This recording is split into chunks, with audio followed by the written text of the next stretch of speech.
Welcome to the groundbreaking ceremony for the Loubiere to Bagatelle Road and the Bridge Rehabilitation Project. We are broadcasting live from the Geneva playing field in Grand Bay. Thank you so much for joining us. And today we are talking about the start of a major road project, the entire roadway stretching from Loubiere to Grand Bay in the first phase. As we await the official start of the program, I am joined by Dr. Ginora Joseph. She is the project manager, Major Capitals Project. Dr. Joseph, good afternoon and welcome. Good afternoon, Dion. Thank you for this warm welcome. Today is indeed a momentous occasion for the people of Grand Bay, for the people of Dominica by extension. Yes, provide our listeners with an overview of this road project, the scope, what we're expected to see happen on the ground. So this road project has been 8 years in the making. So it was a road rehabilitation project in response to Tropical Storm Erica, and the design had to be further reconsidered after the effects of Hurricane Maria. So it has taken us some time to get here, but we are quite happy that we're here. We are looking at rehabilitating 10 kilometers of roadway, which includes the construction of 5 bridges. We will also have the installation of culverts and improved drainage, as well as road widening along the road, and the inclusion of slope stability interventions to increase the road safety for the road users. Part of the project is the construction of 5 bridges. Talk to us about This project, very interestingly about this project, the efforts of the design of the project was gender responsive and climate responsive. What are you getting? Okay. What are you thinking? You put on external. Yeah, but it's not saying I put on eating and it was still wasn't doing. So that's what the problem. At the Loubiere brewery, we will have a replacement of the Pichler Bridge. So currently we have a bypass in that location, and we'll have a new bridge constructed there. There will be a bridge constructed in Grand Bay North, and the final bridge, which will be Mitcham Bridge, will remove that significant curve, and it will allow the people of Grand Bay to be able to commute even in heavy rainfall events without that obstruction that they typically experience at Mitcham. So this is a very significant design component of the road. In addition to this component of the project, you told me earlier this week that there are 3 additional projects. Tell our listeners, viewers about that. So the road, which is a civil works component of the overall project, is just one component of the project. So we have another 3 components. So one of those would be the development of a road safety awareness strategy. So that was launched in 2023. So you would have seen a campaign to improve the awareness of our motorists, our road users, on road safety measures such as seatbelt wearing of helmets for motorcyclists. And also we had the development of a road asset management system, which is critical to the maintenance of our road safety road network across all of Dominica, not just in the south. Mm-hmm. In terms of the road construction, when you drive through the communities, especially Pichler, it looks a little bit tricky in terms of the engineering. Tell us how you and your team intend to work around that. Okay, so we recognize that the road is the only corridor for the people of the south. So from as far as Bagatelle, this is the only roadway that people have to access these areas at the moment. So we realize that there is a need for the usage of the road to be maintained. So what we have, recently we had construction of the Shotwell bypass. So this will form a critical aspect of the road construction program in terms of the diversion of traffic. What we will also see in the road is that we will restrict the amount of road that is left basically excavated or open at any specific period in time to about 1 kilometer, so that we minimize disruption to the road users in the area. I'm gonna need your mic now. I know you're an engineer and probably you're a little bit more technical than the rest of us, but can you talk to us about the expected benefits of the enhanced roadway to residents in these communities and Dominicans at large? So what we will see with this roadway is rehabilitation of the road surface. So that will mean that we have see improvements in road safety critically. We will also see slope stability interventions that will improve the safety of the road overall, the resilience of the road to rainfall events, landslide, and slope instability.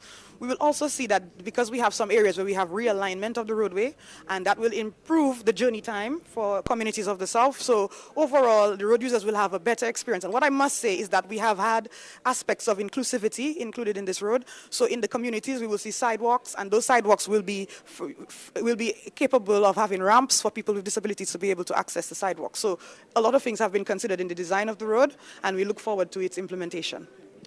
After this afternoon's groundbreaking ceremony, what happens next in the life of the project? So this groundbreaking, so what we can say is that the contract has been awarded and the project has an official start date. So what we expect to see is mobilization of the contractor. Now, what Dominicans can expect in this phase, we will see that the contractor makes a lot of preparations to occupy the site and to commence the construction work that we all look forward to. So we will very shortly see in October, we'll start to see the mobilization of equipment, of the surveyors on the road to set up the road center line. So these are the things that we will start to see in the beginning stages of the road construction. Dr. Joseph, this has all been very enlightening, and we thank you so much for sharing your knowledge of this particular project with us. Thank you. And the program here is about to begin shortly at 3:30. Very soon we expect the arrival of the Honorable Prime Minister Roosevelt Skerrit, and later the arrival of Her Excellency Sylvanie Burton, President of the Commonwealth of Dominica, and Mr. Burton. We are expecting addresses from the Honorable Julian Defoe. He is the parliamentary representative for the Petite-Savane constituency. Honorable Vince Henderson, the parliamentary representative for the Grand Bay constituency, as well as Mrs. Therese Turner-Jones, Vice President Operations Acting of the Caribbean Development Bank. After that, we expect to see some entertainment from the Petite-Savane Cultural Group, followed by remarks from Mr. Malcolm Gare. He's also of the Caribbean Development Bank.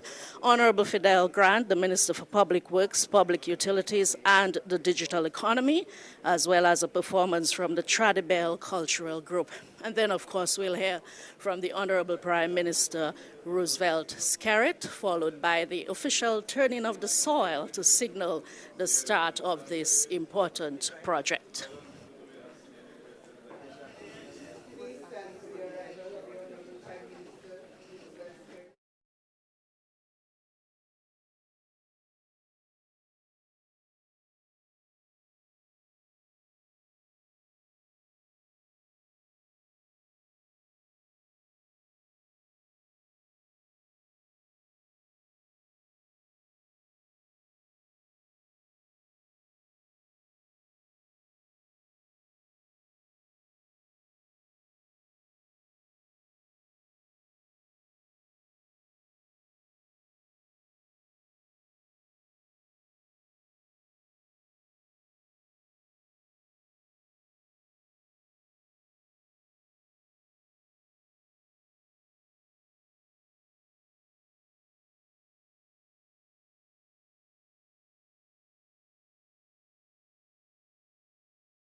Isle of beauty, isle of splendor, isle to all so sweet and fair.